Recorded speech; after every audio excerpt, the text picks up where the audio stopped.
Madam Chair, you are live. Thank you so much. Very much appreciate it. It is 5:04 p.m. I'm going to call the Quality of Life Committee meeting to order. Can I please have a roll call? Counselor Faulkner, She's excused. Counselor Castro, Present. Counselor Chavez, Here. Counselor Michael Garcia, Present. Chair Cassett. I am here. You have a quorum, Madam Chair. Thank you so much. We're moving on to approval of the agenda. I think we're going to have to do a little bit of adjusting later because we haven't pulled an item off consent that we're going to need to. So just a warning. As of now, are there any changes to the agenda? And if not, can I get a motion? Move to approve. Second. Motion and a second. All those in favor say aye. Aye. Any opposed? Motion carries. Moving on to approval of the consent agenda. Can I get a list of what was pulled, Marcella? Yes, item C was pulled by Counselor Cassett. Item F was pulled by Counselor Garcia. And item G was pulled by Counselor Cassett. Wonderful. Thank you so much. Any other last minute changes to the consent agenda? And if not, can I get a motion to approve as amended? Move to approve as amended. Second. Motion and a second. May I please have a roll call? Counselor Castro, Yes. Counselor Chavez, Yes. Counselor Michael Garcia, Yes. Chair Cassett. Yes. Motion passes. Thank you so much. And then we do have some challenges with timing today. Actually, we have a lot of groups that need to leave by 6. But we needed to make sure that we had staff available for an item. So if I could please get a motion to amend the agenda to move the discussion of item F prior to the presentation. So moved. Second. Motion, second, and a roll call, please. Counselor Castro, Yes. Counselor Chavez, Yes. Counselor Michael Garcia, Yes. Chair Cassett. Yes. Motion passes. Thank you so much. Okay, moving on to item F. This is consideration of resolution number 2024 to be lettered or numbered later, sponsored by myself, Counselor Jamie Cassett, and Counselor Carol Romero Worth. It is amending the Midtown Community Development Plan to clarify how the city will use weighted evaluation criteria to expressly prioritize the selection of proposals for residential development projects that include on-site affordable housing units and/or exceed the minimum housing affordability and community benefits. We have Alexandra Ladd from the Office of Affordable Housing here to present and answer questions. Counselor Garcia, you pulled this. Would you like to jump into questions, or would you like Alexandra Ladd to give a overview? Do questions. Okay, floor is yours. Thank you, Madam Chair. Definitely excited to talk about this topic as somebody who is deeply interested in regards to utilizing the Midtown campus property with a priority of affordable housing. Just to maybe for the counselor, maybe you were tuned to the past, how I tried to get a elimination of the fee in lieu of through that or allowability for that campus, and it was not passed, unfortunately, through this governing body. And it seems like there is still some will. One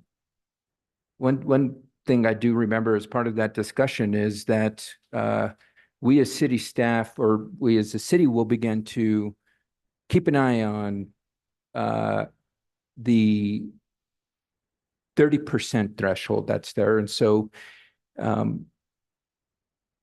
guess I just want to kind of maybe point out that it's now in this resolution when it was stated in the past that staff was going to do this. A bit surprised that we're kind of reiterating or restating what was said was going to be done in the past in regards to keeping that close eye. Don't know why we have to do that, but happy to have that there is a checks and balances. Would you like a response as to why we included that? Madam Chair, no, I don't. Thank you. And so I guess my questions revolve now around the process in regards to the RFP process that as we move forward with disposition of this property, I've always been an advocate that we as a city maintain ownership of this property. And so I guess my initial question is, why aren't we including in the RFP process prioritization of retaining ownership of this property as part of this RFP process? Director Ladd. So the question is, why aren't we incorporating as we're about, so I'll get into the weighted scale of the affordable housing component. But if we've got if we put out an RFP and if somebody applies and says, I don't want to purchase, I want to lease, in my opinion, we should weigh that higher because the city again begins to retain ownership of that property, similar to the way we do at the rail yard. And so my question is, why aren't we moving forward with a similar process such as the rail yard where future generations can benefit from the ownership of that property versus us just selling it outright? And sure, we'll get a benefit of the resources taken in, but future generations won't be able to maintain ownership of that property, which is ultimately theirs as its taxpayer property. Madam Chair, Councilor Garcia, I don't think anything in this resolution prohibits or makes it more difficult to do a lease. I think that's not a concept that's necessarily covered here. Other than the concept of disposition can include lease or sale or donation. So, you know, I think you make a good point. I also think that as the development gets underway, it'll become obvious where a lease may be much more advantageous versus an outright sale. So I think that it's not determined one way or another because of this resolution. Okay, so given that we're providing some framework for the RFP process, can we incorporate that language into this proposal in front of us? Madam Chair, Councilor Garcia, I don't believe it would be appropriate at the policy stage. I think it would be more appropriate at the disposition stage, at the time of development. But why not now? I mean, because this is providing the guidance in regards to how the RFP process should flow. Why are we doing it later? Because this then puts in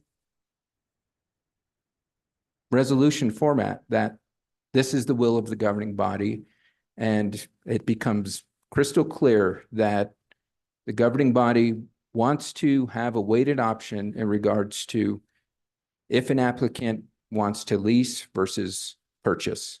And is there anything, I guess, let me ask it this way. Is there anything that prohibits us at this moment from incorporating that language into the community development plan such as this resolution is proposing?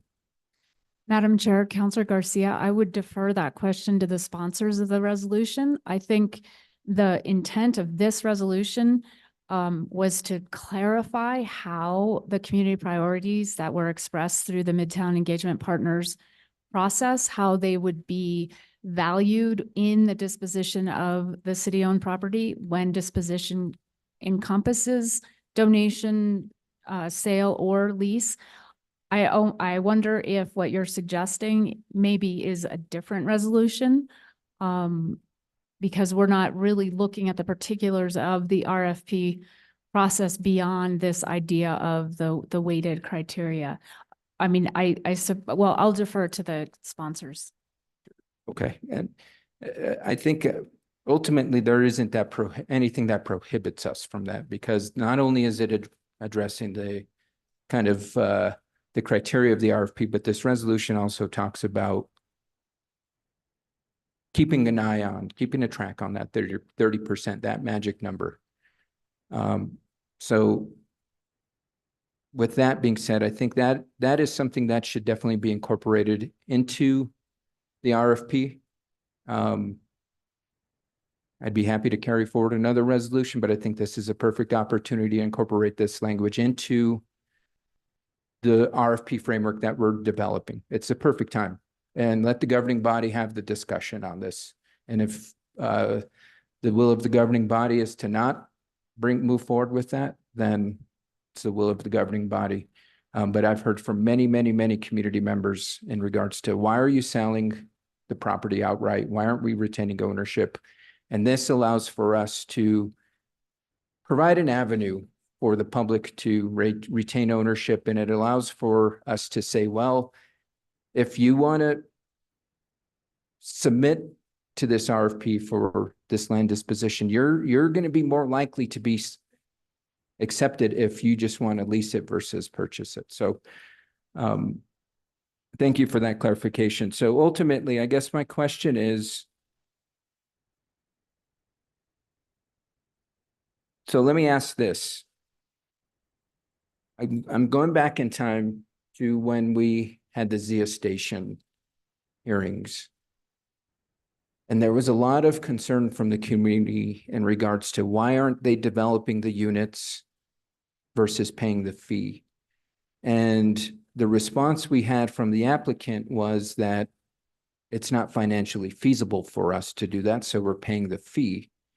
And so as we began to discuss that during the hearings, from my recollection, we were given the guidance by staff, and I believe, I can't remember who it was, but we were given the guidance that we can't, as a city, begin to look into the financials. And so I guess my question is, what makes this process different in regards to why couldn't we look at the financials of it or entity then and determining financial feasibility for developing affordable units versus paying the fee in lieu? And now it is okay for us to take that into consideration. Madam Chair, Counselor Garcia, I guess I'm a little confused because Zia Station is including 10% affordable units. So, so it may have been in a different conversation, but I think, we can't expect a developer to provide proprietary information. I believe the financial analysis that we talk about in this resolution is more of a higher level cost analysis. So they're going to give us numbers that probably aren't based specifically on their proprietary, like where they source their materials, the kind of stuff that they're not, that they don't have any, we don't have any leverage to have them provide to us to that level of detail, but we can ask them for the aggregate numbers and to show us that, we're just really asking them to demonstrate that it is financially infeasible. And we do that already in the Santa Fe Homes program for situations on the home ownership side where an in-lieu fee is not a possibility unless they can demonstrate that financial hardship. So, Director Ladd, if I can jump in, because please. part of the piece of the conversation was around how we own the property. And so there is a difference because we are getting the RFP, it is our property versus Zia Station where we do not own that land, the developer owns that land. And so in this scenario, we are working with somebody who is proposing a development, and because we own the land, we are able to ask for that. One of the reasons that we really wanted to put this in is that because we do not have that leverage in other developments, that this is a really, really beneficial opportunity for us to gather data and to really understand when we have these conversations with developers around where are the pain points for the financial feasibility. And then, of course, in this scenario, we do have the availability and the option to reduce land price. We can control that component. And so in order to really be able to go into negotiations with them on that, having that information is going to be important so that we make sure that we are defending our interests to the best as possible, while also helping with some challenges that might show up for financial feasibility. Thank you, Chair Cassett. I appreciate that. And you bring up a great point because as I mentioned earlier, in the elimination of the fee in lieu of proposal that did not pass the governing body, there was I guess the driver that we did own the land and we were able to reduce the price of the property. So let me ask this, since you brought it up, is there a plan to reduce price of property based on those that financial data that's submitted? Madam Chair, Counselor Garcia, that's exactly the plan, is to leverage the ownership of the property to make sure that the community benefits that are coming out of the development are maximized. So how would that work? Somebody says, we can't financially afford to develop these affordable units. So not only are we going to allow you to pay the fee in lieu, but we're going to donate land to you as well. Is that what I'm hearing? Madam Chair, Counselor Garcia, that's not what you're hearing. What you're hearing is that because we own the land, are given some leverage in the negotiation with a developer. Right. So, okay, great. Because I would absolutely not be in favor of donating any city land to somebody who wants to pay the fee instead of developing the units. Madam Chair, Counselor Garcia, you're on the same page with Okay, the great, resolution. great. Yeah. Thank you. And so, sorry, when the donation of land was brought up, I mean, that was the whole intention around the prior proposal, was that we don't need to collect the fee, we need the units, and we can donate the land. And okay, so let me ask this.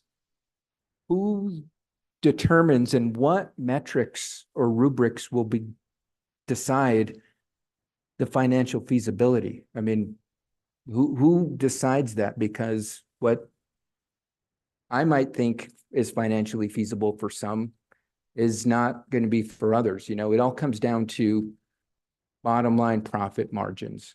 And I think making $1,000 to somebody is not worth it to somebody else. And I think that's going to be the crux of this right now. It's the make or break. Who is going to be ultimately responsible for reviewing and saying, okay, based off of this data that you're stating you can't afford to develop these units, therefore we are going to allow for the fee in lieu and allow you to move forward in this matter. So I guess what does that look like? What does that matrix look like? Because I would not want that to be on an individual. I would want there to be a framework in place. So I guess, is there a framework in place? Madam Chair, Counselor Garcia, I believe the negotiation of any final disposition agreement has to be approved by the governing body. Am I correct, Director Brown? Yes, that's correct. Yeah. And I think also you may, Madam Chair, sorry, Councilor Garcia, Director Ladd may speak to this, but I also believe that there is a committee review at the Community Development Committee may have some review and an evaluation committee that staff sets up. So what is the process? Can we go through the process? I mean, as we've heard in the past in other legislation, it gets to the sausage. This is, what does the framework look like? We've got a high level proposal here. What does it look like in action? Madam Chair, Counselor Garcia, I will answer in a general way, and Director Iverson is here. She may have something to add in terms of specifically how an MRA would handle it. But in general, any disposition of a public resource is subject to all of our regular processes and the way we do invitations to bid, the way we do RFPs, the way we even do RFQs. So we have to go through an evaluation process. We have an evaluation committee. We have to do a whole evaluation report. And then it becomes public when the governing body votes to accept the recommendation or go under contract with the selected party. So, there's no hidden secret sauce here. It's all very much of a public process, but I don't know if there's anything we should add about the MRA specifically. So I guess the basis of the question, Director Ladd, is do we have a framework that the committee will be using to review these proposals? Because as any grant review process that I've been part of, or any RFP, there's a rubric that the reviewers use. That way everybody is consistently looking at it from a specific lens, and then from their own perspective, they're ranking and rating. And so is there a rubric in place that is going to guide the process of the financial feasibility component that's being proposed here? Madam Chair, Counselor Garcia, every single part of this project will have a slightly different circumstance or condition or priority, just because we are trying to develop a multi-use, a property that has lots of different kinds of opportunities for the community. So on one parcel, we may have a higher preference or a higher priority for a certain kind of development. On another parcel, and I think like an obvious one would be if we were developing the parcel that's next to the arroyo and the open space, we want to make sure that development of that site isn't going to cause a lot of runoff into the arroyo, and we want to make sure that that we prioritize using porous pavement or other kinds of capture of stormwater, because we know that that's a vulnerable area. So that for that particular parcel, that kind of criteria would have higher weight. It would be more important than maybe one of the other criteria. But in general, the development criteria for Midtown will reflect the values in the Midtown Community Development Plan to meet those 4 pillars of equity, environment. I'm not going to be able to rattle them all off, but you know, you've read my memo, you know what the pillars are. And then the corresponding scores are then weighted according to the specifics of the specific parcel. So we may know that some parcels are better set up for more high intensity, higher market uses. And we may, and once we designate, say, a land trust parcel, that's going to have a really different criteria for weighting. And if somebody comes along and says, oh, actually, I'm just going to pay the in lieu fee. Well, no, you're not, because we have a priority set for that parcel. So I think, you know, it's not just a guess. All of these decisions go through the, as you mentioned, the rubric where we can express the criteria and the priorities for that parcel. But I appreciate looking at it from the community perspective, and each parcel might be different, but the basis of the financial feasibility is not going to change. And there should be something in place where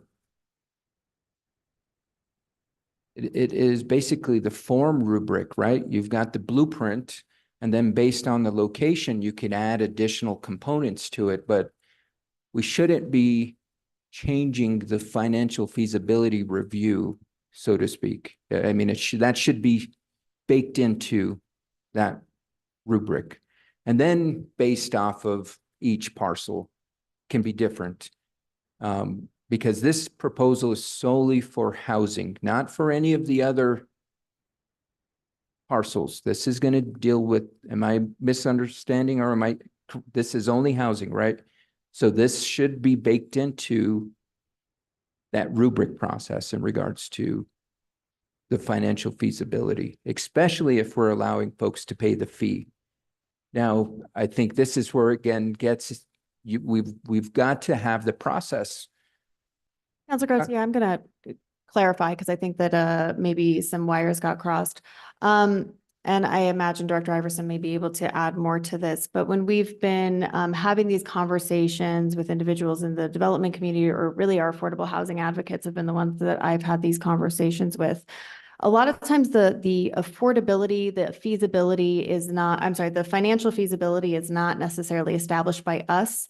There are challenges when individuals are not able to make their project pencil out. And so that's why we're going to need them for that information. So if they're coming to us and saying, hey, we can't afford to do affordable units, we're either not going to be able to get the loan, or based on how much this project is going to cost and how much we expect to get from it, we can't make this pencil. Then that will be the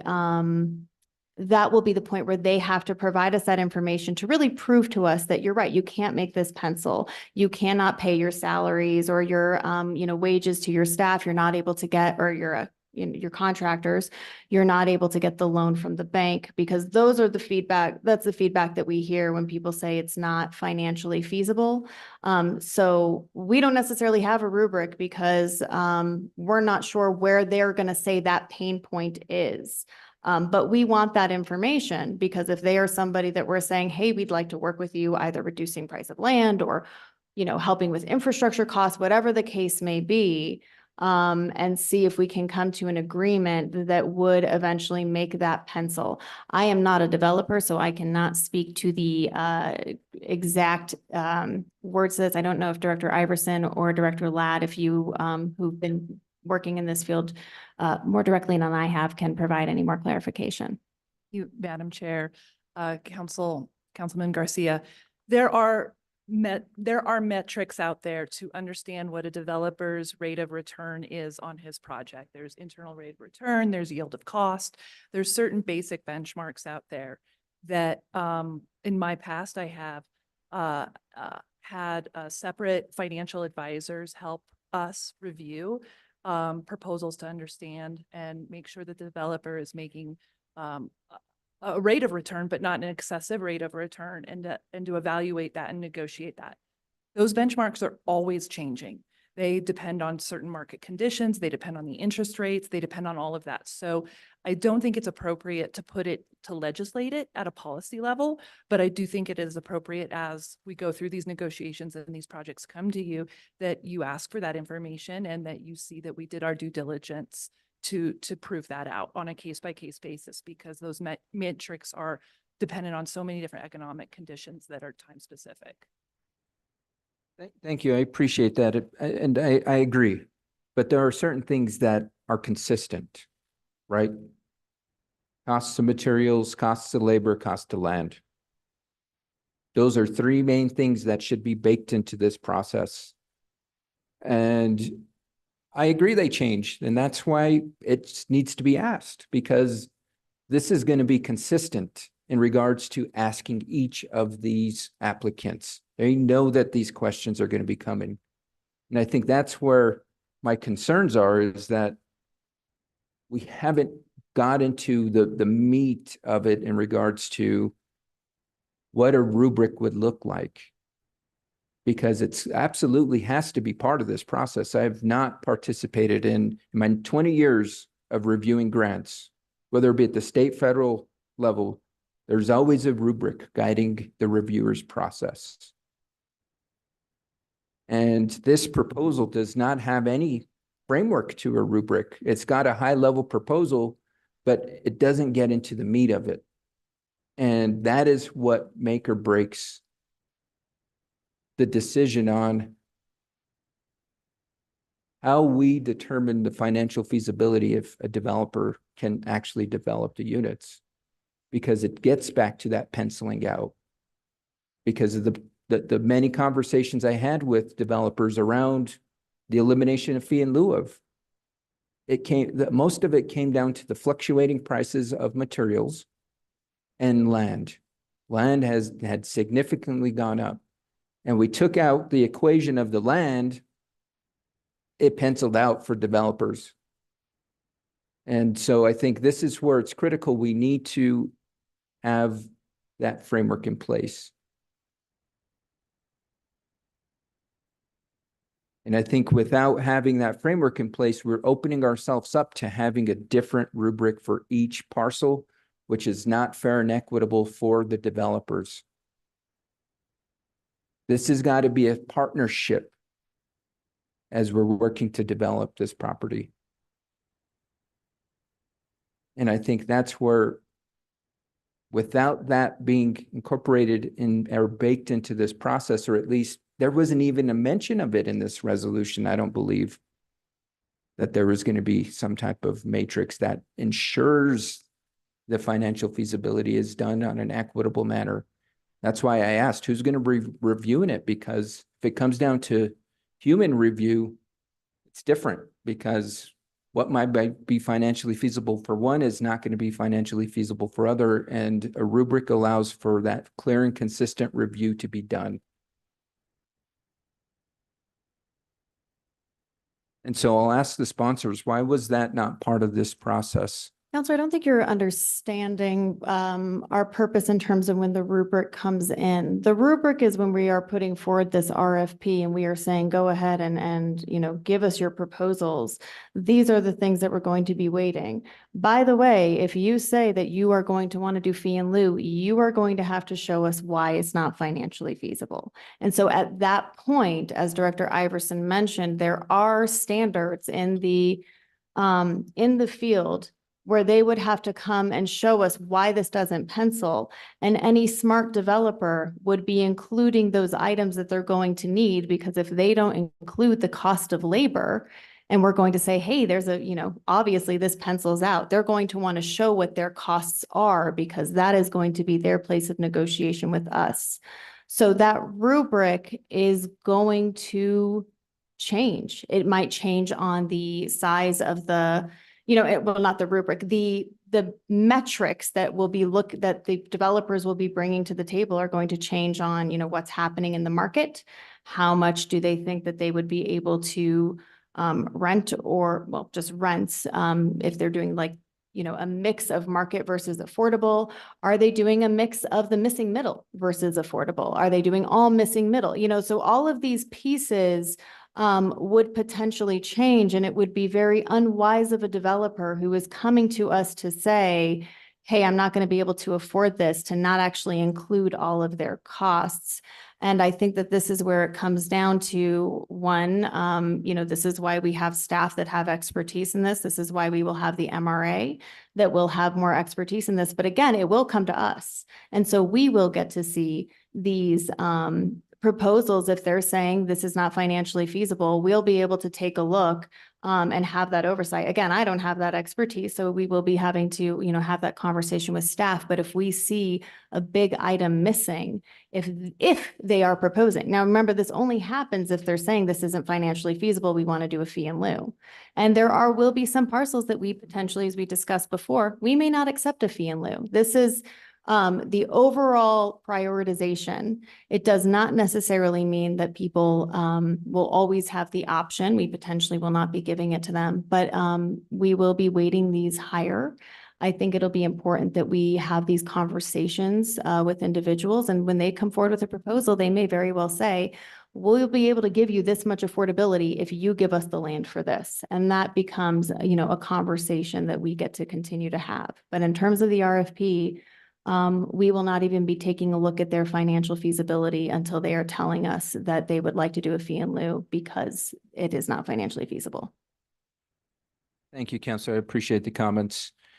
But it all comes back to the basic framework and setting the foundational understanding of what is financial feasibility. And again, we can have 5 different opinions here.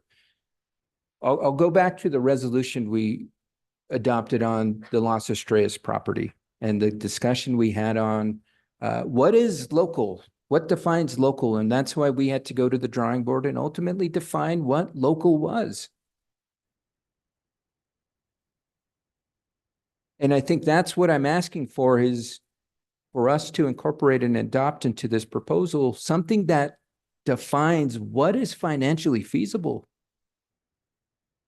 Because if we're going to move forward with the understanding that, well, it's going to come to the governing body, well, I would like to rely on that basic framework we set on the onset of what is financially feasible. And I think that's my concern here is that the meat of the work that would guide this process is not here. You've got the framework, but we need the process ultimately that will guide the RFP process.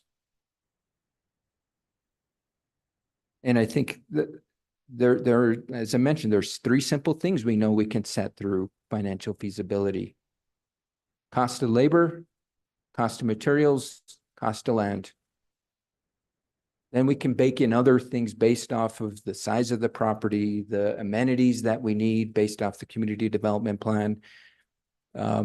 or the amenities that they're proposing to bring forward, because I think that's also another something that needs to have some type of rubric to it, because somebody might prefer a park, whereas others might prefer a basketball court, or others might prefer a cycling path. And I think that is where we need to establish what the value of something is. And I don't see that through this resolution. The value is got to be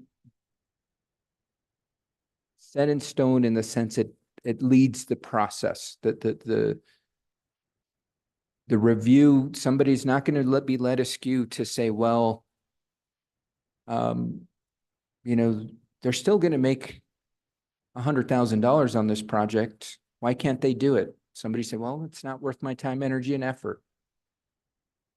Whereas another developer say, shoot, I'll do that to make $100,000 a year. And I think that's where it's very dangerous territory when we don't set these parameters in place from the onset. And because once this leaves the governing body, we don't have any say in the process. We don't, correct, Ms. Iverson? I think we leave it up to staff to develop the RFP. We don't develop the RFP. Once something like this gets approved, correct me if I'm wrong, but we have no say in what an RFP development looks like unless we introduce another resolution. We have no say in what a rubric for this process would look like unless we introduce another resolution. So why not? Let's get this done now. And that way we're given the guidance to current staff, future staff, because this is a process that's not going to last or not going to be done in 5 years, probably not going to be done in 10 years. And that's where I'm looking at it from the sustainable planning component of it. Because shoot, in 5 years, governing body makeup is going to be completely different, and their interpretation of financial feasibility is going to be different. Whereas if we bake this into the process from the onset, we're good to go. So with that, I've expressed my concerns. I think there's more work to be done on this resolution. I agree with what's being proposed here at a high level in regards to ensuring that we get the most affordable units as possible out of this. I think this is working towards that, but it then comes down into the nuts and bolts of the process. And I think, unfortunately, that's not here yet with this resolution. Thank you, Madam Chair. Counselor, Director Ladd, you were moving towards the mic. Madam Chair, Counselor Garcia, I think you make a really good point in that the way you said, one person's like 100,000 isn't enough and someone else says, oh, but it is for me.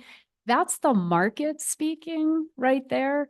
And we're really relying on the market. And I'm talking about the nonprofit market as well. We're really relying on the market to tell us what can work out there. So if we put forward an RFP and nobody responds, it means it's too hard to do, right? So we kind of have to play that piece by ear. I think Director Iverson talked about some very technical terms that developers use to decide whether it's going to work for their business model. And so, I guess all I can say is rest assured, this is coming from a technical perspective and not, me deciding, they don't know what they're talking about. It's very much market driven, this entire process. And so we will use those technical markers to use as our side of the negotiation as well. Because I think the other thing is you talked about some of the fixed costs, which are absolutely true when it comes to construction.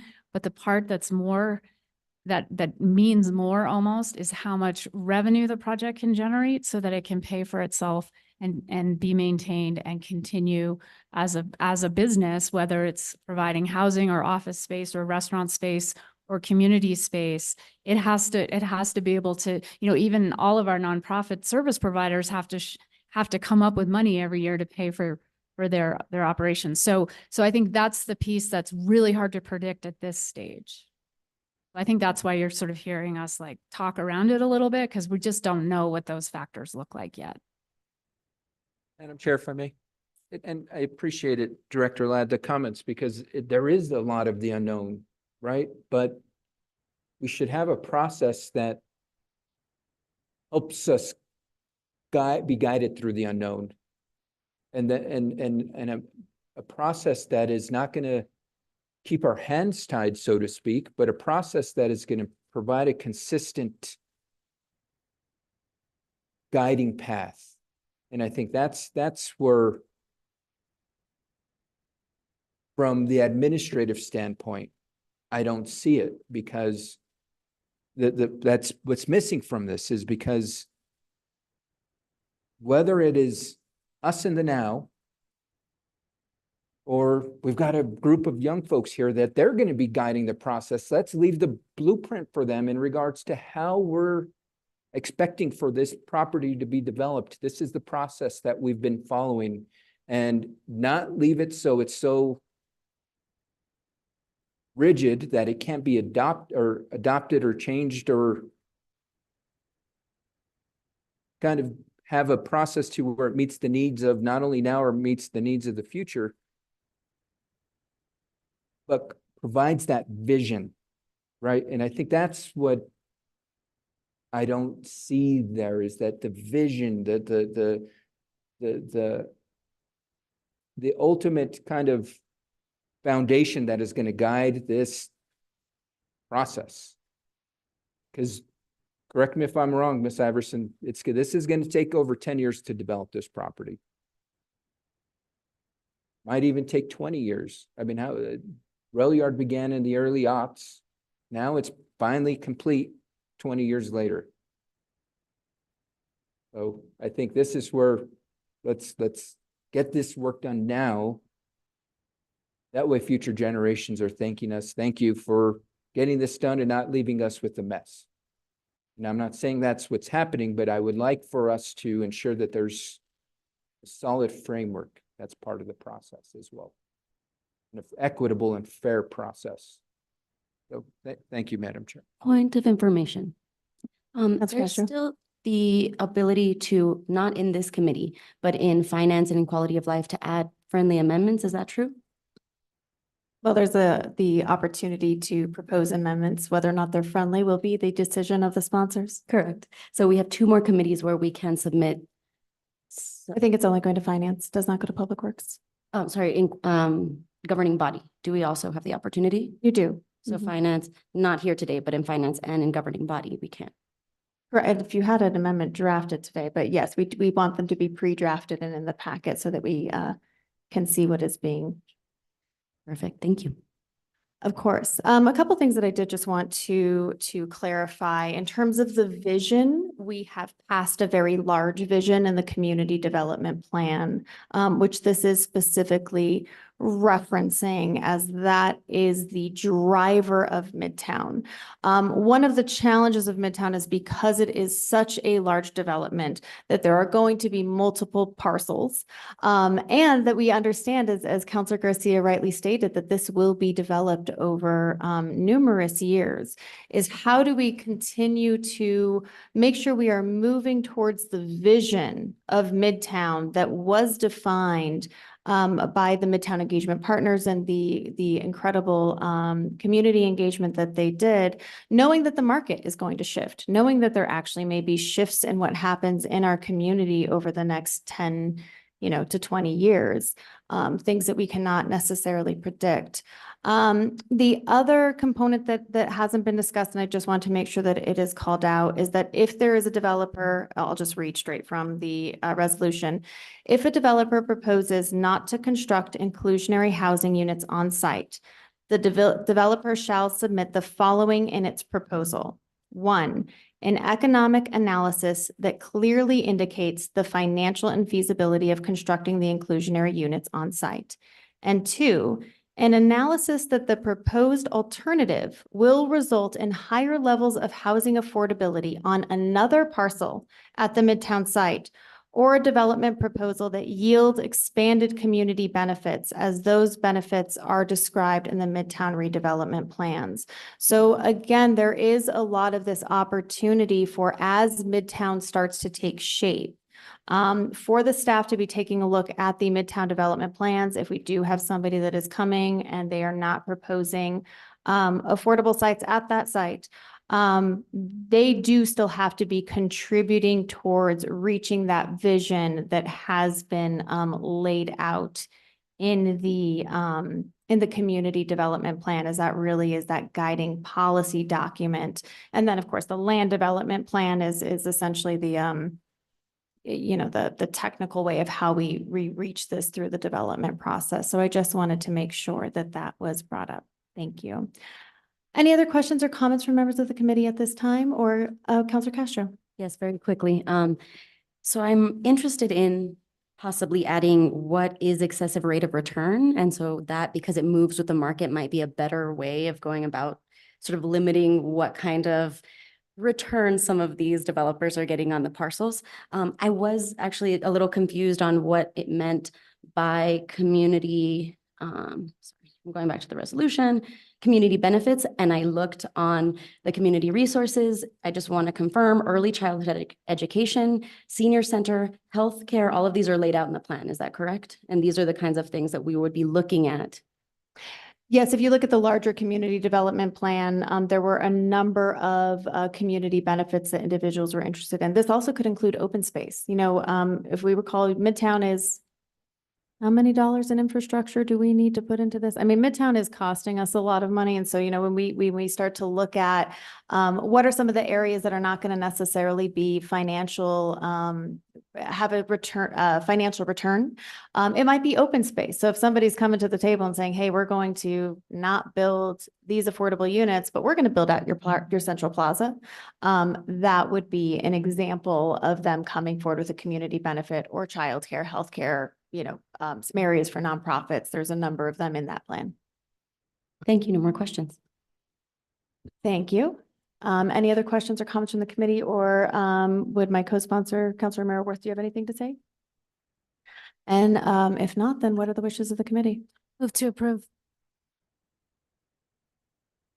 I will second. We have a motion and a second. Can I please get a roll call? Counselor Castro, Yes. Counselor Chavez, Yes. Counselor Michael Garcia, I'm going to abstain. I think there needs more work on this. Chair Cassatt. Yes. Thank you so much. Thank you, Directors Ladd and Iverson, for being here. Very much appreciate it. And now, thank you all so much for your patience. Really, truly appreciate it. We are going to move to something else, but not on the Finance Committee agenda. All right, back to quality of life. All right. So we are now going to move back to our presentations. We have a presentation from the Mayor's Youth Advisory Board, Youth Summit and Teen Center updates. We have Brian Stinnett, our Recreation Division Director here, Ziara Kirksky, our Recreation Complex Manager at the Teen Center, and then we have the members of the Mayor's Youth Advisory Board. And thank you all so much for being here. We are very excited to have you here. And I will turn the floor over to you. Thank you. Oh, and also Councilor Castro, who is the Councilor Liaison for MIAP as well. Thank you, Madam Chair. Thank you, Council.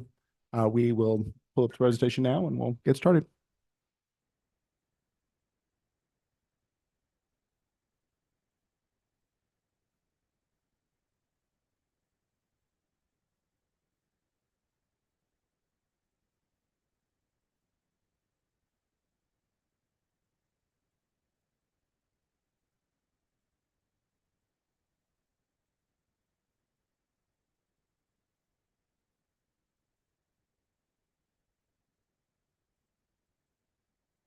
Okay.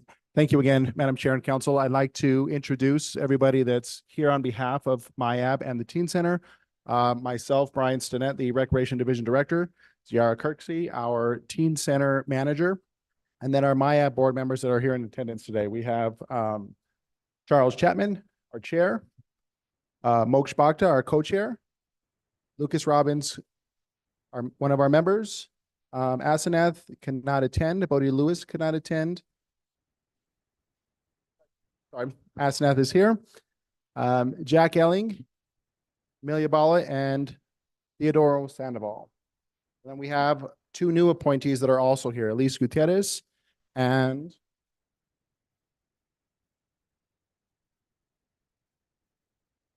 Alette Han Hansen. So they are our two newest members and now our full 10-member board for the Mayor's Youth Advisory Board.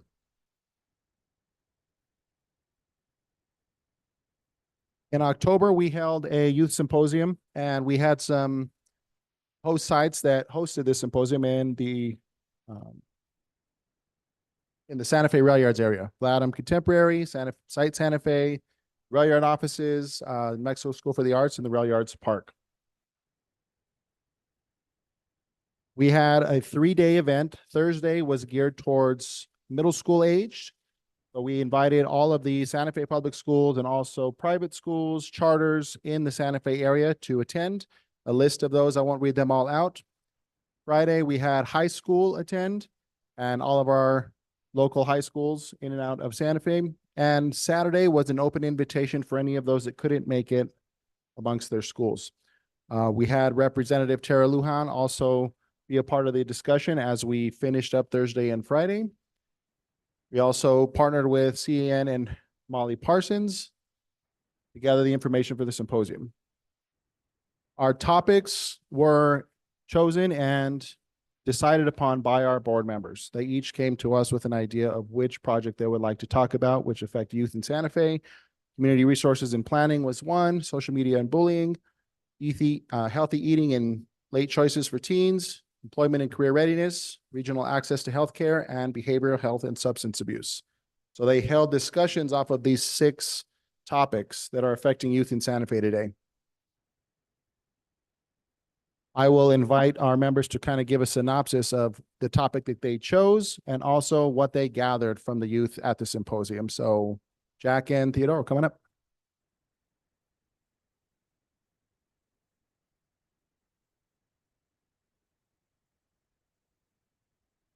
Hello, my name is Jack Elling.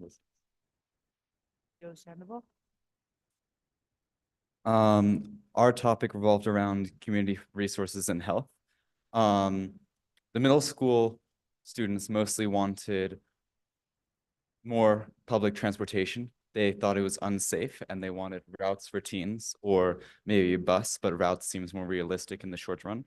Another major topic was mental health outlets and places to go outside of school, like the teen center, or maybe more counselors that feel more free and open. Most of our topics revolved around extracurriculars as well. Students wanted things to do outside of school, especially for smaller schools like Mandela. We don't have very many things to do in school, so we wanted things to do in the teen center or in a place like that. Thank you for your time.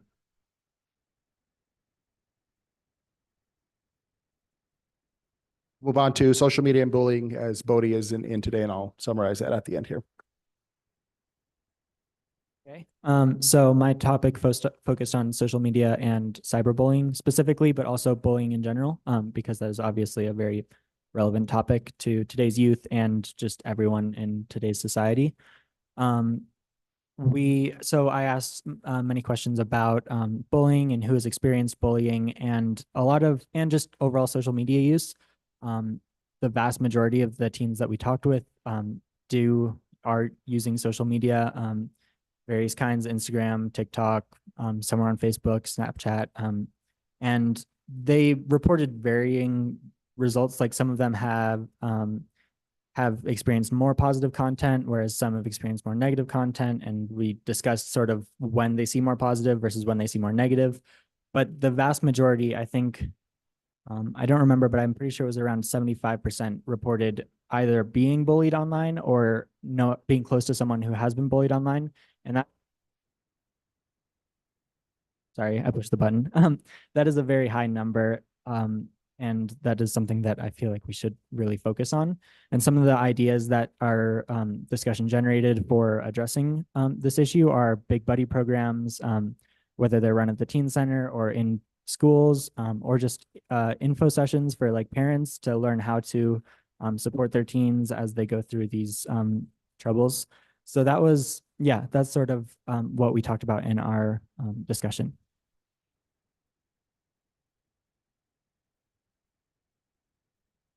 And in short summary for Bodie, his topic was healthy eating and late choices for teens. A lot of that centered on what education do teens have to take care of themselves physically, right? What are they eating? What are they putting in their body? What types of programs can we bring forth for teens, whether it be at the teen center or elsewhere, so that they can learn proper eating habits, cooking, right? And then also what's available for them late with the choices that they have in Santa Fe. They did cite a lack of availability of healthy food, especially after the 8 p.m. hour. So that was his topic, focusing on what they have to eat.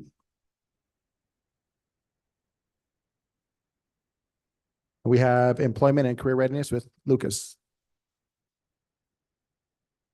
Hi, everyone. I'm Lucas. I'm a junior at Mandela. And yeah, my focus was employment and career readiness. So Dean spoke mostly about just a general lack of knowledge and accessibility to options for employment and career readiness. That can include internships, volunteer opportunities, paid work experiences, but there is just a general lack of those opportunities for teenagers.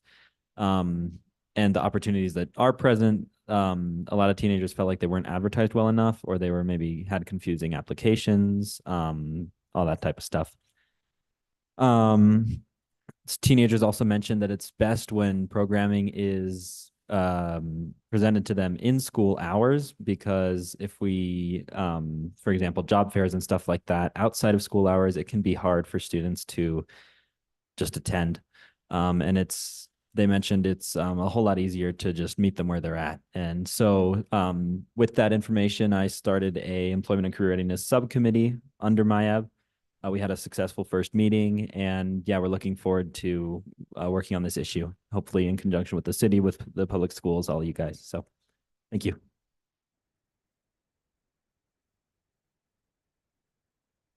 Madam Chair, counselors, thank you. So my topic was regional access to healthcare, and primarily in youth, I saw that there was almost no interaction with this topic because of just general confusion around it. With the middle schoolers, it was more reliance on their parents for access to healthcare. But when it comes to high schoolers, there was a shocking amount of confusion as to deductibles, how to schedule an appointment, which poses to be a problem in the future. So I highly suggest that some action should be taken on getting information to the youth for regional access to healthcare. And yeah, thank you.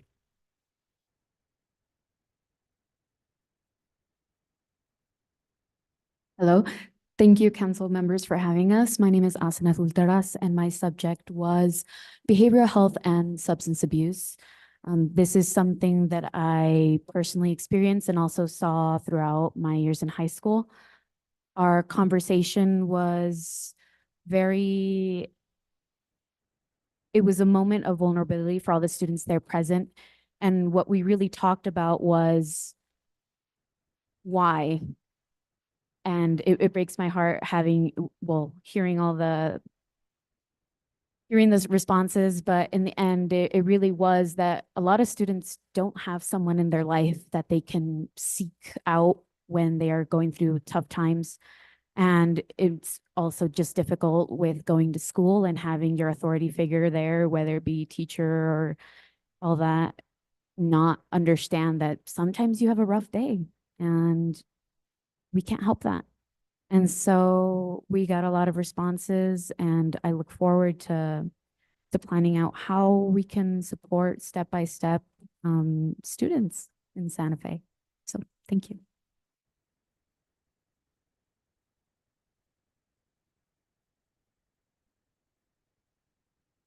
Again, the youth did a great job for the symposium, gathering data, hearing from the youth in Santa Fe, and this work's going to continue through our subcommittees.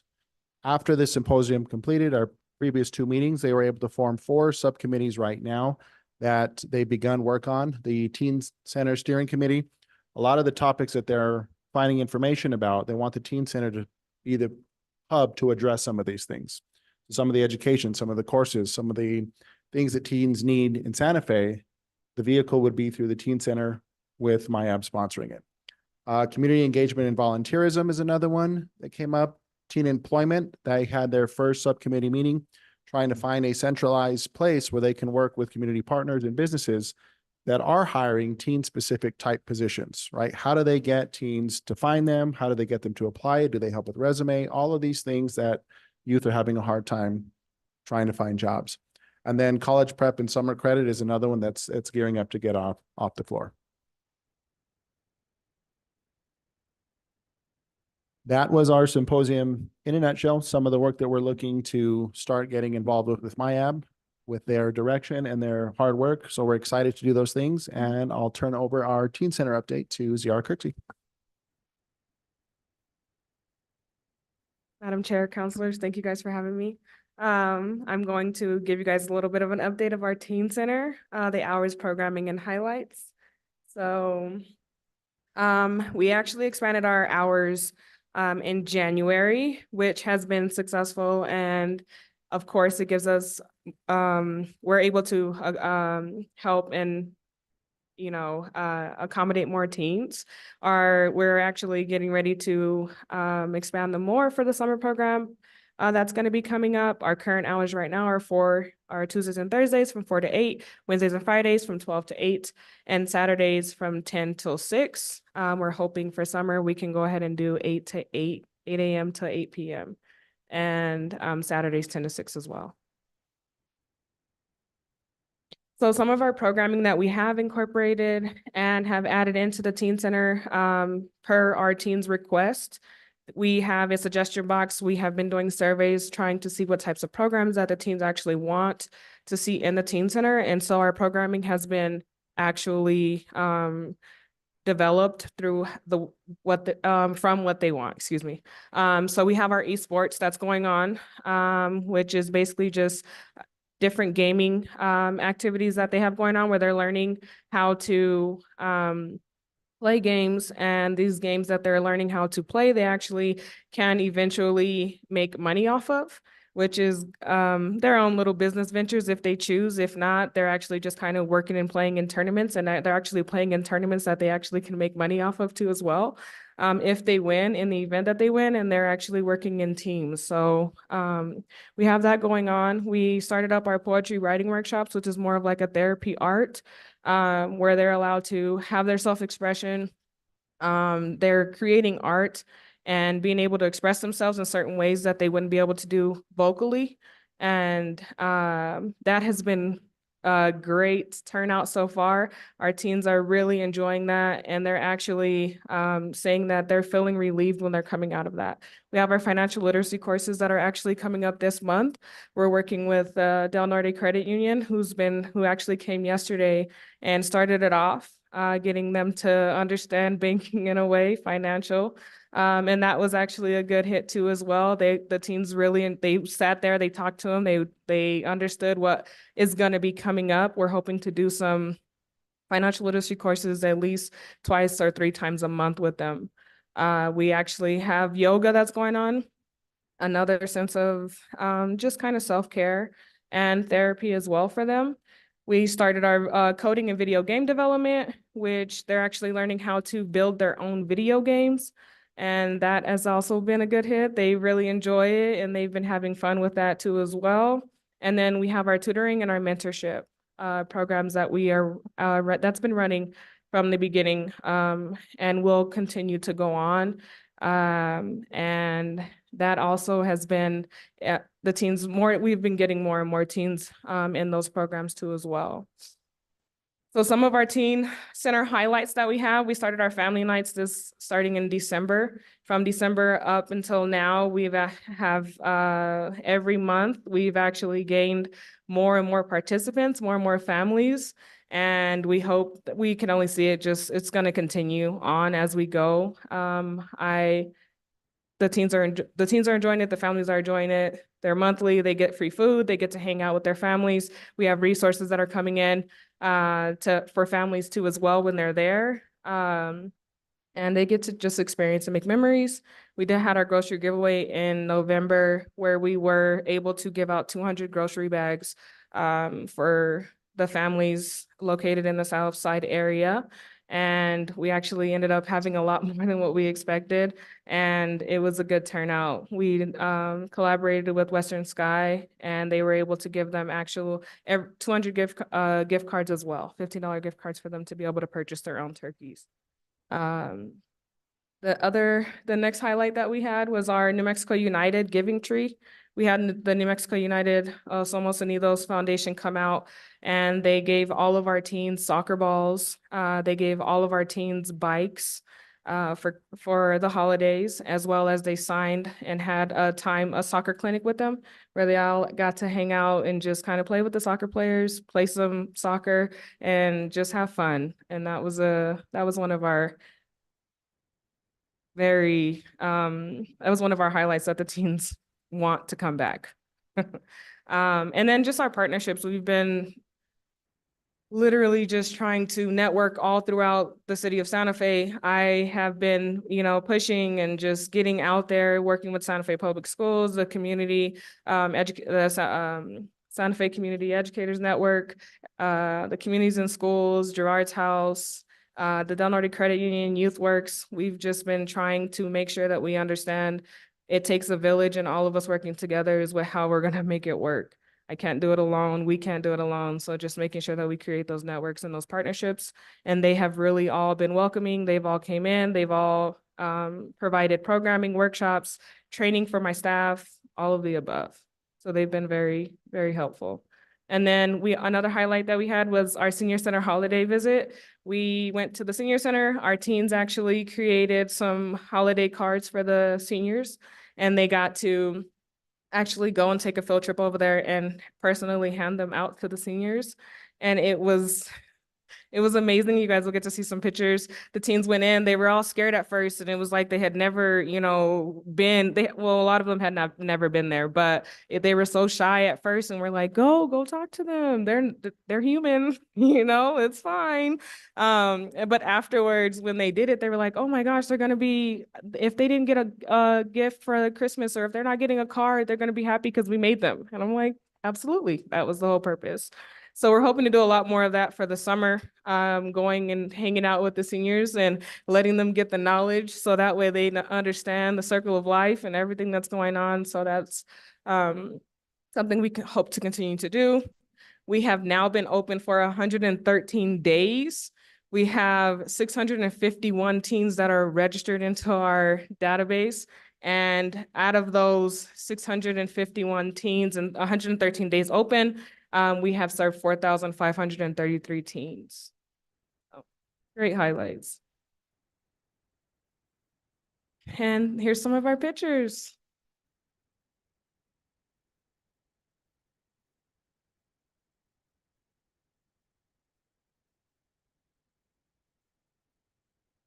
Thank you, guys. Wonderful. Thank you all so much for being here for the presentation. Really, really exciting to see the actual programming at the Teen Center. We spent so long talking about the construction and the financing and the building. So to actually see it really come to life is just incredible. So thank you all so much for your work there. I'll go ahead and turn it over to the committee. Questions, comments? Counselor Castro, then Counselor Chavez. Thank you so much. Amazing presentation. Very excited to get to work. My question, I think, is for Ms. Kursky. It's about staff training.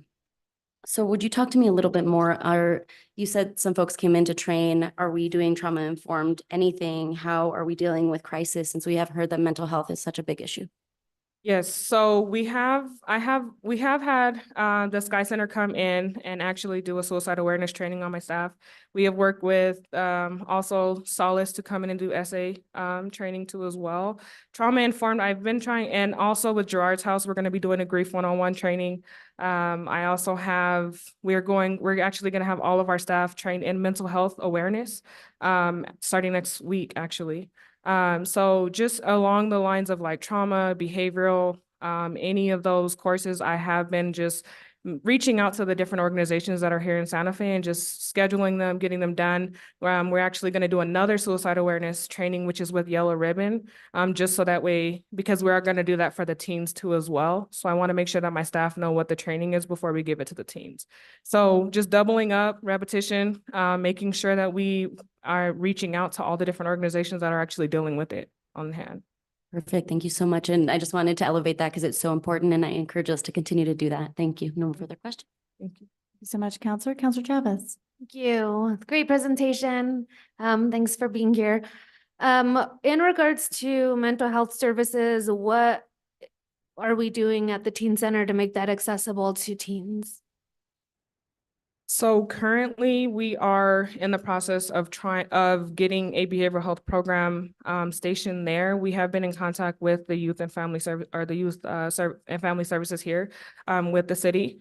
And they have actually sent out a request to see about the different mental health services that are provided in the city of Santa Fe that are already in network with us, if they can come and do hours at the Teen Center as we're open.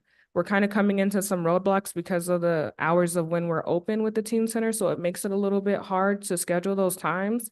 But we're hoping for summertime, we can actually just have it on site, have hours and get it going. For now, we've just kind of incorporated our own for our arts, bringing in art therapy, having different days where we have just check-ins, having our mentorship on hand too as well, to where they can talk and they're just kind of doing our own daily check-in and observation on them and just providing the resources that we have on hand that we actually can give to them.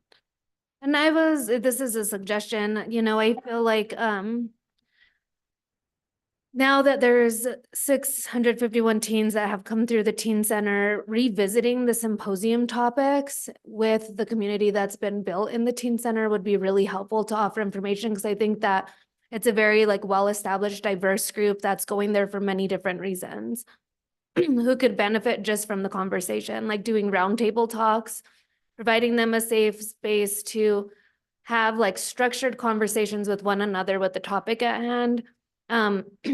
Less led by adults, but more so led by just those participating in those round circle conversations. I don't think they necessarily even need a facilitator, maybe a mediator of some sort, but if we give teens the opportunity to have conversations on important things, a lot of beautiful things come out of it. I think that would be great to see at the Teen Center.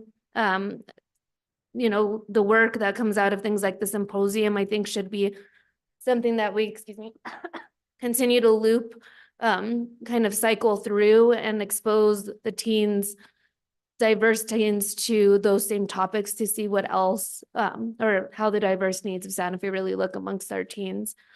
Also, we talked about when I'm thinking about teenager as with my other job, a principal of a high school, assistant principal of a high school, the big thing is career readiness or post-secondary opportunities. Are there plans through the Teen Center to have regular exposure to trades? I see our wonderful firefighters here who I'm sure would be happy to go and run through drills with our teens and expose them to a career that we actually need more individuals to apply for. We have a workforce need and we have this great hub for our future that I think we have the partners really readily available to expose those kids to those career pathways. Like trades, I could think of multiple private businesses that could expose them to being a mechanic or a beautician. There's things that I think we could really tap into. And if we have this hub and it's this unstructured environment where they're not having to go like school, I think that it would be great for us to have some exposure to that and activities tied to career and trade. I don't know if that's been explored, or even career fairs. I don't know, to me, the Teen Center would be a great place to have career and post-secondary fairs, trade fairs. I always include trade. It should always be trade, career, and just post-secondary opportunity fairs. I would think it would be beneficial to have frequent exposure throughout every year to those things. I don't know if there's plans of that or that has been a discussion point of any kind.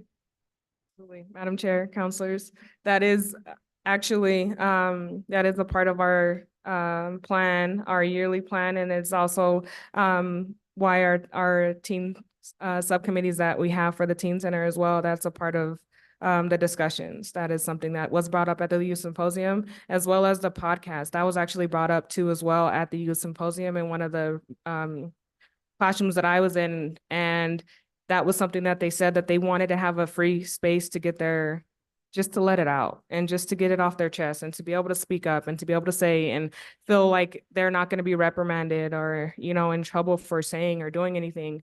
And so that is actually too another thing that we do have on our radar to try to get going. And that is something that I actually have a meeting for tomorrow. So.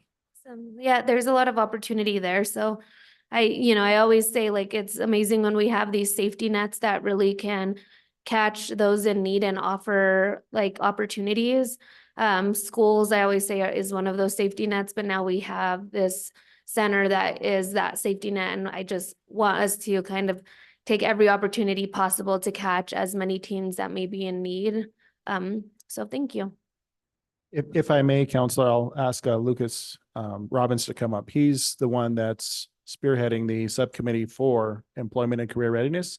And we've had one meeting already, and we plan to meet tonight again for our Maya meeting to schedule the rest of these things. So we are doing quarterly, biannually, and some events in the community that are centered at the teen center. So Lucas, if you want to share. Yeah, thank you. Our first meeting was Wednesday, the 28th. We discussed a lot of what you mentioned on the employment side. A job fair. Something else that was mentioned at the symposium was the opportunity for something like shadow days. So for students to go to a place of employment for a field they might be interested in and follow people around. And the job fair, I think we were hoping for an ambitious pre-summer date sometime in May, likely, hosted at the Teen Center with just as many different groups as we can get. And that's why we're bringing in so many groups. We've got YouthWorks, we've got the dual credit program at the community college. We've got Jose Villarreal from Work-Based Learning for SFPS. So we've got a lot of different groups and organizations in the subcommittee, and we're looking forward to planning something like a career fair, a job fair that'll be accessible to students, hosted at the Teen Center. Just to, like you mentioned, use that community that we've built there and provide them with those important topics that we heard at the symposium. Awesome. Thank you, Lucas. How are the subcommittees? The subcommittees are made up of, how are they gathered? Are those members from the Teen Center that sign up for those subcommittees because they're advertised, or is there recruitment from specific schools? How are those subcommittees created? Yes, our subcommittees are created by the board members themselves, and they're working with city staff, ZR and myself, to get these advertised. So that's going to be our focus of our meeting tonight, actually, about when and how are we going to get these produced, the locations, the times, and they're open invite. The idea behind those is to get as many youth in the community to come and partake. We want to get those sent out through the public schools, through social media, through the city communications team. We want to get the word out as much as we can. So right now we're in the initial stages of getting those dates planned. Career readiness was the first one that we were able to get going, and we're excited to get the rest started. Great. Yeah. And I'm just going to mention again, I think recruitment within the Teen Center itself would be really beneficial. I think those are teens that are already reaching out for resources, right? They're going there for a purpose. And whether that purpose is recreation or not, like they're going there for a purpose. I think so they've kind of identified a need they're trying to meet. And they've built that community within the Teen Center already. So seeing those active members really be involved in a lot of these subcommittees, I think would be a really beneficial thing if, almost like they could be a priority since they're already playing an active role. Thank you. Thank you. Counselor Castro, did you have Yes, just You have a one very more. excited face. Very excited. Because we've actually been having these conversations and I just want to thank Mr. Stinnett for, we discussed like, what is youth and what does it look like in our community? So we're making a big effort to diversify not only this board, but also the people who are giving us input. So thank you, counselors, for remembering that this is a process and really pushing us to do better. Wonderful. Thank you. Counselor Garcia. Thank you, Madam Chair. Thank you, Director Stinnett and Ziara for the presentation, and MIAB folks and the rest of the folks in the room, the young folks. You know, I just want you to know that I see you, I hear you, and I'm inspired by the work that you all are doing. It's what really is going to drive us in regards to making sure that the resources are there so you can get the work done on your behalf. And Lucas, that I was going to make sure that you were connecting with Jose and Rich. I was going to say, make sure those connections are there, because that I was having that conversation with Jose earlier this week in regards to where we're still aiming for 200. That was the goal. 200 folks this summer. What's the cost? Let's, as I've always said, let's shoot for the stars. Let's see if we can do 500. But at the end of the day, it costs resources. And we need to ensure that we're providing opportunities that you all want to participate in. And I think that's where it's critical that you ensure that you provide your voice. Let us know what you're interested in. That way we can help to make those connections for y'all. It's incumbent of the council to ensure that we're supporting you. You are the future. One of y'all might be sitting up here one day, so be prepared. It lots of work, but y'all can get there. I have got the confidence that you can. So that's where we need to ensure that you all aren't afraid to speak up. Let us hear where we're doing good. Let us do where we're doing wrong. Because you are just as much of a part of this community as us sitting up here, as the folks watching online, as your peers in school. And especially your peers, make sure that those folks that aren't represented, their voice is coming to the table. There's so many folks in our community, whether it's young folks, elders, that don't feel represented. So please do your best. I just inspired. The senior visits, those are things where that intergenerational activity, it just as much as it meant to you, it meant to that elder in our community. And I think you can't forget the folks in the middle. I have just as much to learn from you, and there might be some knowledge I might be able to help you out. We've all gone through this thing called life. We've all learned what works, what doesn't, and I'm always happy to kick down some knowledge to y'all. I'm happy to have you be a shadow if you want to understand what it is to be a counselor, if you want to see what that work is like. Sometimes it's fun, sometimes it's not. And as you saw earlier, we're in meetings, and sometimes the conversations are passionate. Sometimes it's just normal work. But thank you for the work that you do. Please make sure you're engaging your peers. I think that's one thing, I think, as Councilor Cassett can attest to, the pandemic probably had the biggest impact on y'all.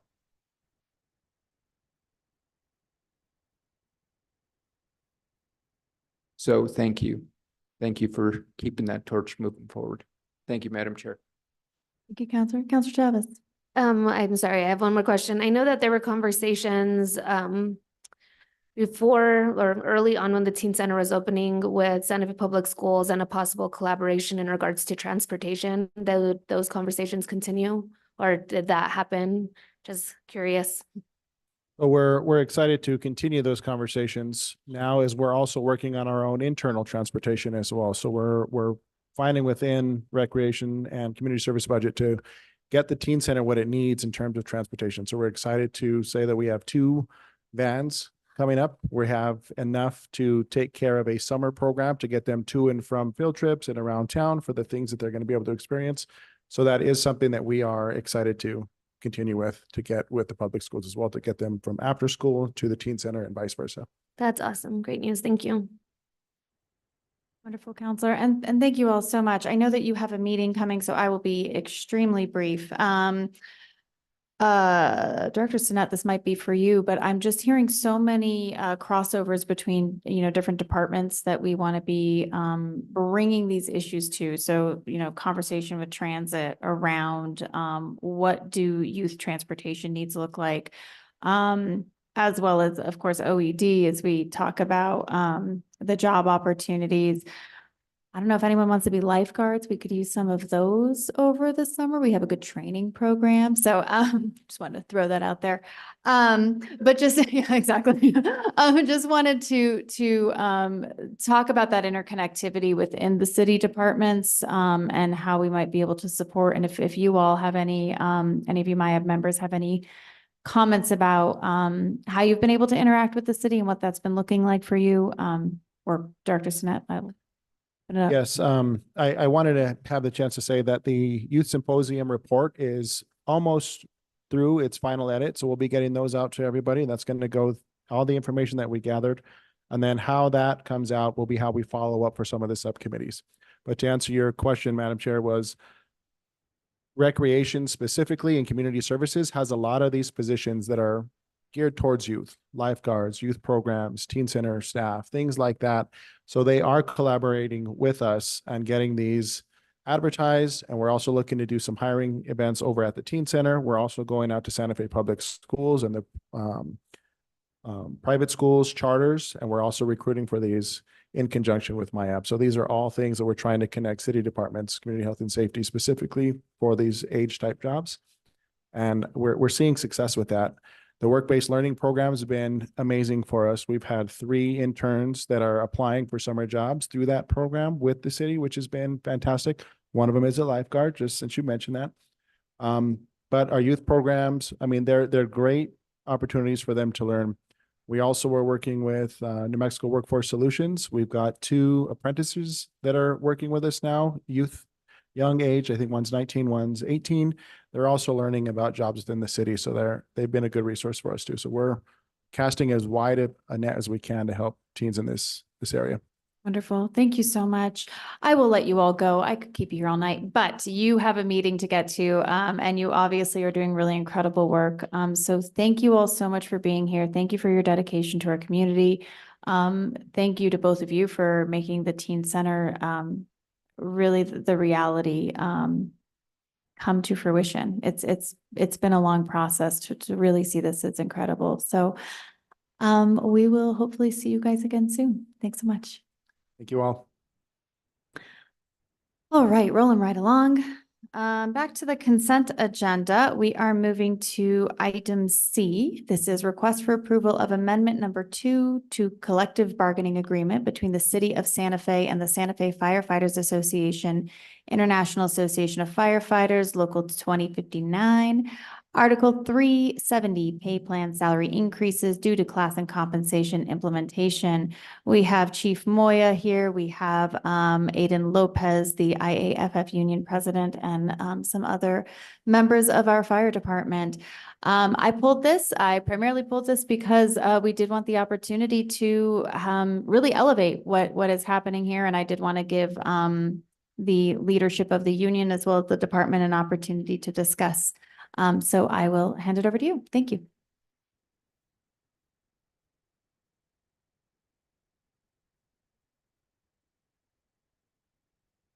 Madam Chair, thank you. I appreciate you guys very much. I will talk on behalf of what I've seen. I've been here 22 years. This is something we've never seen before. In our play plan, I kind of did some highlights of every division or every position within the fire department. Our firefighter ones that get off probation, so that's 12 months in the fire department, are at 48,127. If this goes through, they'll be at 59,249. So it is a big jump. It also helped us do recruiting.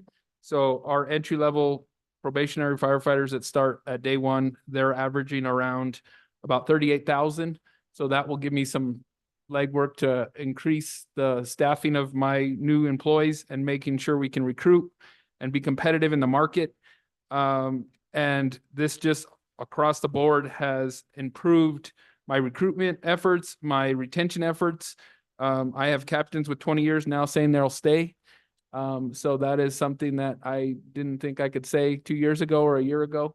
So on an overall basis, this is a great thing that will improve my recruitment and my retention of the department for years to come. And I've had captains actually come up to Assistant Chief Martinez and say that they feel more confident they can retire in 3 years, you know, at 20 years, 22, 23 years, and be able to live off their pensions. So it not only affects the young people in this department, but it really affects the old ones.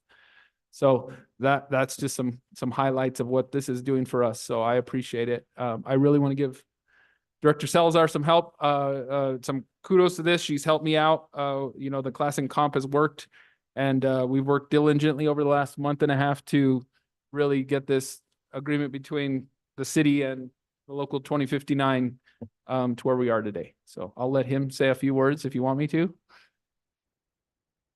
Thanks, Chief. Madam Chair, members of the committee, my name is Aiden Lopez. I'm the local 2059 union president, and kind of reiterate what Chief Moy has been talking about. This is very big. This is a huge thing for the fire department. This is something that's been much needed for a very long time.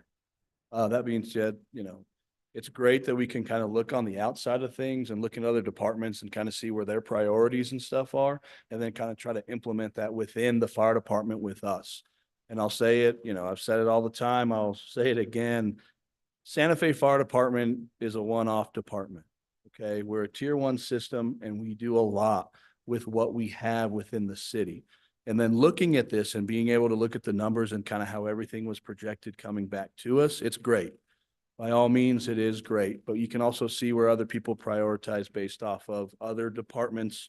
And with us being a tier 1 system, obviously, you know, we're happy to see these numbers. We're happy to see this for recruitment. We're happy to see this for retention, and make sure that this is something that can move on for generations to come based off of that.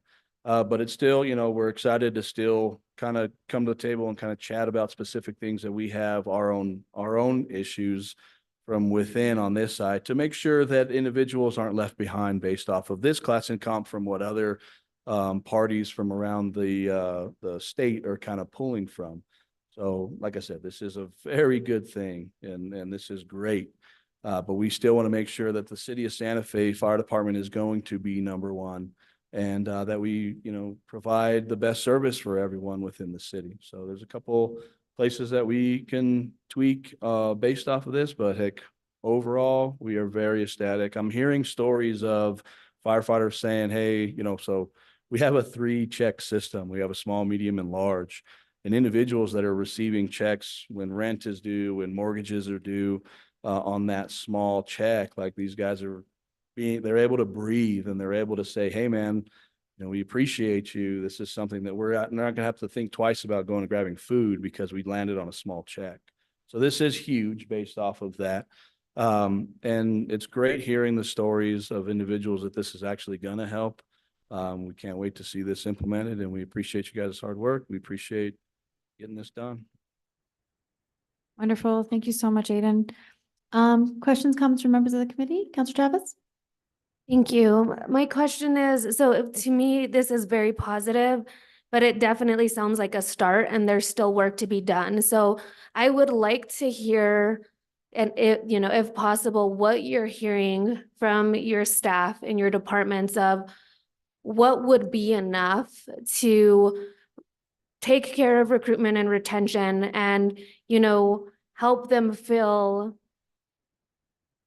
compensated, you know, enough for the sacrifice that they do. Because I also want to bring up, within fire, within public safety, we have a huge impact on mental health. So there is this impact on you all for the work that you do and you do amazing work. You're putting yourselves out there and you're carrying a lot of burden with that work and you're choosing to show up every single day. So I appreciate the start, but I also imagine that there is perspective from the people doing the work of how this could be better and what they feel should be improved on in order for them to feel the value that they deserve. So what is some of that perspective that's being shared, just so that we have some idea of like how we can move better and being really start giving back to those that are giving to us and keeping us safe? Absolutely, Madam Chair, Counselor. You're absolutely right. This is a step in the right direction. And what I've been telling my members is this is today's numbers, not necessarily seeking, and we still need to start seeking for the future. Based off of that, like I said, the outside entities were prioritizing specific things at which the things that may not have been prioritized as much to them is something that we value very, very much on our paramedic side, it not necessarily being as high. But again, like I said, we're a tier 1 system. No one does what we do. So when paramedics are sitting on trucks and other departments, they don't carry the burden, just like you said. They don't carry that weight that the Santa Fe Fire Department paramedics carry. Alongside with that as well, that was on the lower side, is our prevention office.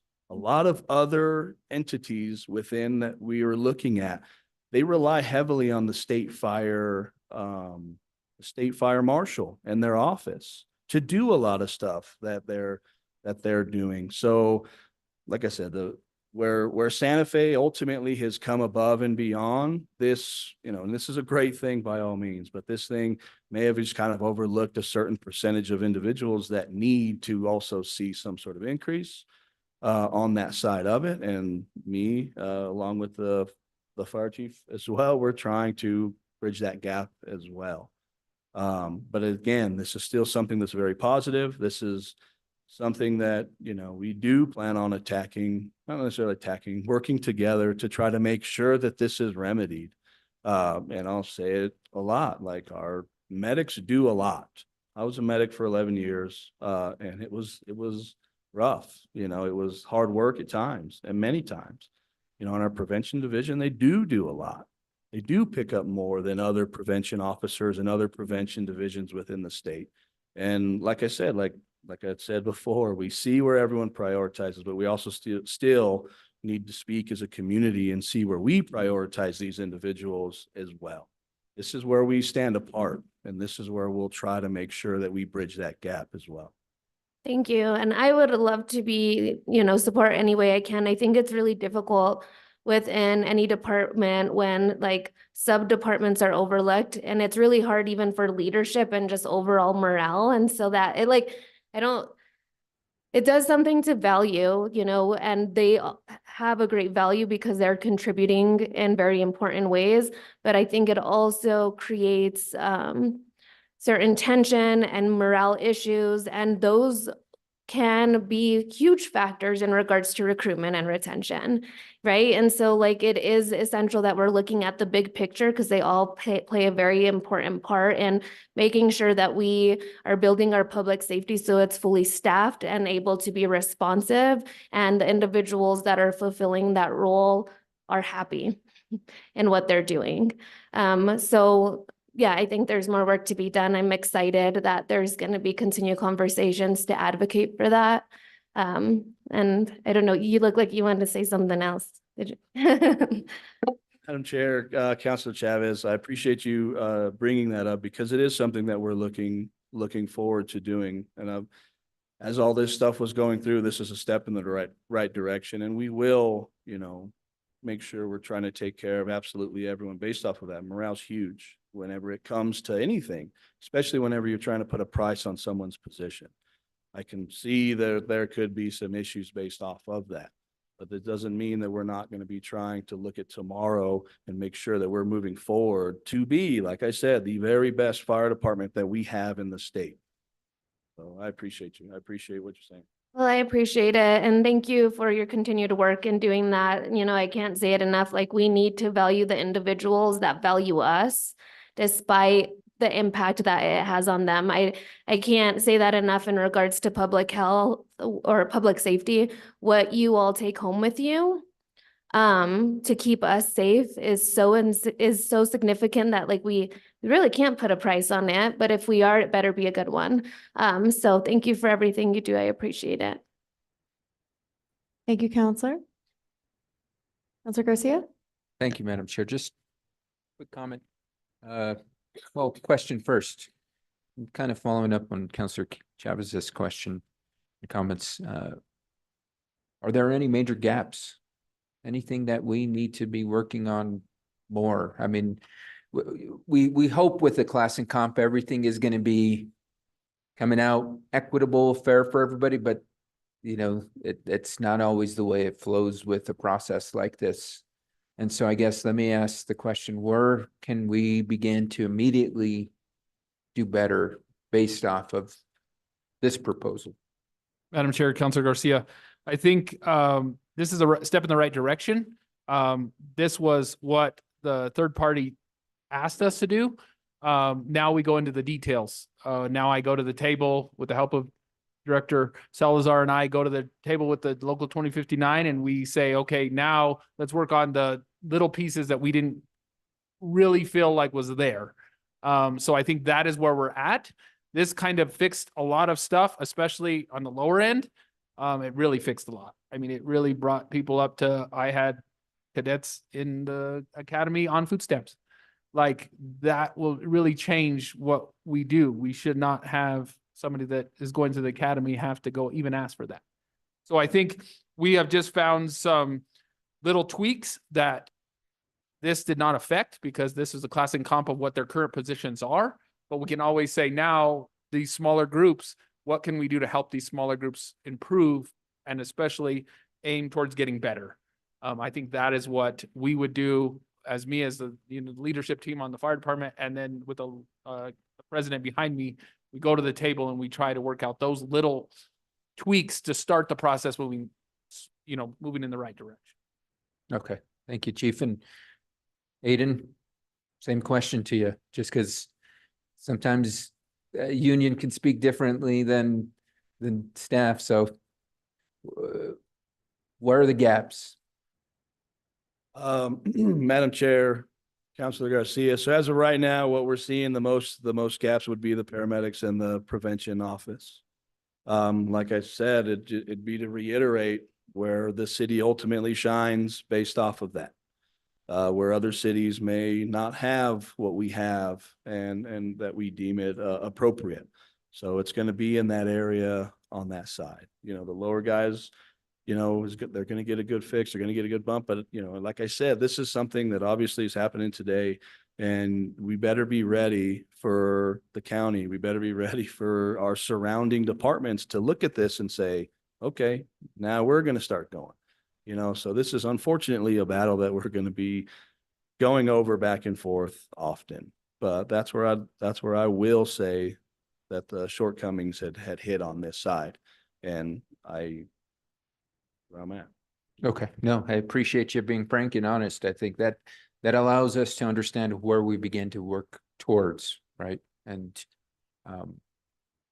not to say that we're planning to do this, because other municipalities do outsource their paramedic services, and I don't want the city to go down that route, and that's where I would like for us to have an equitable workforce that provides compensation that is fair with the benefits that are fair, which ultimately provides for a safe community at a much lower cost to the taxpayers. I think we've got to remember these are taxpayer dollars, and we want to make sure that we're getting the best service possible, which you absolutely are doing. So I think, in my opinion, y'all should be compensated in such a manner. So many thanks to you, to your teams. Thank you for keeping us all safe, and just keep up the great work. Thank you to the chiefs in office and the audience as well. Thank you, Madam Chair. Thank you, Counselor. you guys have kind of already alluded to it, but I just want to make sure we are very clear because I've heard a little, some of the fun whispers. This does not take place of going forward with negotiating a new CBA, correct? That is still something to look forward to in the Madam future. Chair, yes. So this was a memorandum to agreement. So we did not take this as a vote or our president did not take it to the vote. They agreed in their executive staff, kind of the leadership of the union. So we did not go to the full body, but they did present this to everybody. And so that is, yes, we have not open negotiations. Perfect. Okay. Yeah, just wanted to clarify that that is still something to come. This is not in place of said negotiations. So very glad to hear. I just want to thank both of you for being here. Thank you so much for your collaboration. And I am really excited to hear that this is such an improvement for the department. I know that there's been a lot of discussion around concerns for the future around recruitment and retention, and making sure that we are preparing for that as opposed to getting to a place where we're really in dire straits and needing to try to catch up from behind, which I feel like we're already kind of trying to catch up from behind, but this definitely improves things. So thank you both. Thank you to your teams, and really excited to hopefully pass as a governing body and see how this starts to impact this incredible department. Thank you. All right, moving on to our last item for the evening. Madam Chair, I think Oh, I'm so sorry. Thank you. We have to vote on things. Can I get a motion to, what is the wishes of the move to committee? approve. Second. Thanks. Motion and second. Roll call, please. Counselor Castro? Oh, Counselor Castro did have to leave for MIAB. She is now excused. Counselor Chavez? Yes. Counselor Michael Garcia? Yes. Chair Cassett? Yes. Motion passes. Thank you so much. I just figured we were all in favor of all of our words, so thanks all.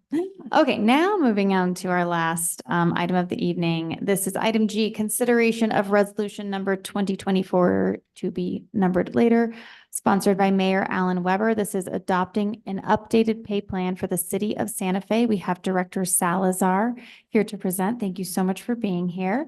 I did go ahead and pull this. I just have a few questions that I wanted to make sure that we clarified. I did see the documents that you sent after Public Works. Haven't had a chance to review them, but thank you, because those were some of the things that I was looking at. First and foremost, I think just to give an overview of what's happening now, what are the first steps that we will be seeing this fiscal year, and then how do we, I know that we're still talking about how we move forward, but to the best of our ability, looking at how we continue to move forward with implementing class and comp. Thank you, Madam Chair. So this is the first step, adopting the new pay plan, which is required by our rules and regulations to be adopted by the governing body. And then any placement within the new pay ranges is at the authority of the city manager. So adopting the new pay plan, establishing the new minimum pay ranges is required by resolution, and that's this process. It does also require discussion with the 3 bargaining units that we have, and we just heard from one of them. I believe police is on the agenda, and discussions with AFSCME is still occurring. Then, as you may recall, the compensation consultant recommended what we call a hybrid parity increase on how employees would move through the pay ranges. So that would be the second phase. Thank you. So to clarify, as we adopt this, everybody will be moved up to at least the minimum if they are not already there. Nobody will be moved down. That's correct. No one will receive any salary decrease. Will not happen. And then can you go into a little bit more detail about the hybrid parity? How is this calculated? I know that it has to do with both the number of years somebody has been at the city as well as the number of years they've been in a specific classification. Can you go into some more information about how this is calculated and how this is applied to an individual? Yes, Madam Chair. So that's not part of this resolution. But it is, again, the second phase under our rules and regulations that we can implement after the adoption of a new pay plan. But I can, after we had the informational sessions back in August, we had, I believe there was 13 or 14 sessions with employees, supervisors, directors, elected officials, union leadership, and we got a lot of feedback from employees. This happened with the consultant. We had probably over 200 participants in those meetings. And one of the factors that was raised consistently was it's great to adopt a new pay plan and everyone gets brought up to the new minimum, but how do you progress within the pay ranges? So the consultant took that into consideration as they conducted their evaluation and study on our pay plan and recommended that we adopt what we call a hybrid parity, because employees said that it's important to recognize city seniority, but also how long somebody's been in a classification. So it recognizes that expertise as well. And there's a write-up in the final report that was presented in December, but I can certainly send that all to you as a one-pager instead of the many pages that you received, so you can go through that. But it essentially calculates the city tenure as well as the time in service in the particular classification. Okay, and that should give us some more information on how that is applied. Oh, if you could send that, that'd be wonderful. Thank Okay. you. I really appreciate that. Now my last question slipped my mind, of course. One moment.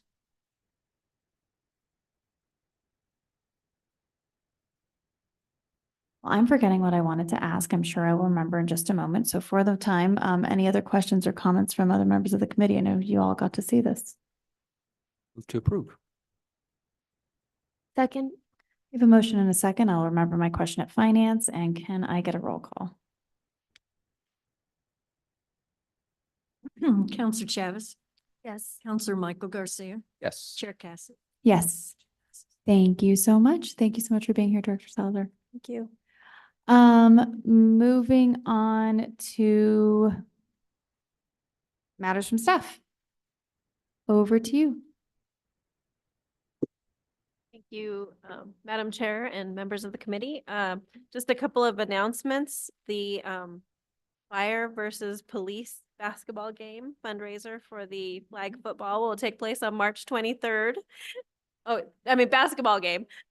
Football. Oh, it's gonna be football? Please don't have me announce that. Football game, March 23rd at 5:30. It's a fun. I'm pretty sure you said basketball flag football game. So I'd actually really like to see that. If we could figure out that game, that would be wonderful. That would be a good fundraiser. See? Oh, it's been a long night.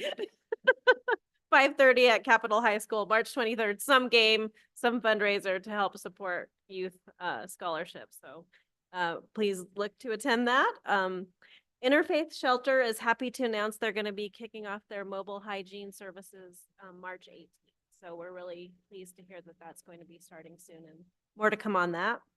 And then I just want to thank Counselor Chavez for her work on the MIAB board and representing the MIAB board and helping us with the youth symposium. We really appreciate you. And I just want to acknowledge our team in recreation. Brian Stinnett, so dedicated, and Ziara and her team, what they have done to pull off opening the teen center, having those amazing statistics, and pulling off a youth summit all at the same time was really extraordinary. And so, you know, what they've really been doing is building relationships with our youth in our community. And it's just so exciting to see. And we all know that a caring adult is one of the most important things we can have for our youth. And that's what they're really doing, is cultivating those relationships. So I couldn't be more proud to see how they're working in the community and how that program is blossoming. And just invite you to stop by sometime and take advantage of one of the events, because they're doing extraordinary work. So I just wanted to thank them. Wonderful. Thank you. Director Brown. Madam Chair, good evening, and good evening to the members of the council. I don't have much, but I have two things I wanted to share. One, we're excited to announce that we've launched public Wi-Fi in the Trailer Ranch mobile home court. So we're very excited about that, using ARPA monies to do that. So we finally got that up and running. We're very excited about that portion of the mobile home parks, and moving on to Hopewell Man after that. And then secondly, I found out today that the governor has signed all the bills, including the capital outlay bill. That's the one particular for us.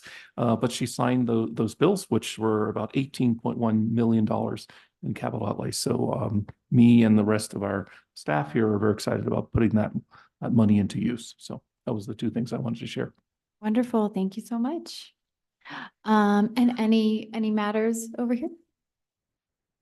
No. Thank you. Happy birthday, Loretta. Related. Moving on to matters from the committee. Any matters from either of you? And matters from the chair, I have no other matters. Our next meeting will be Wednesday, March 20th, and at 6:58 PM we are adjourned. Thank you.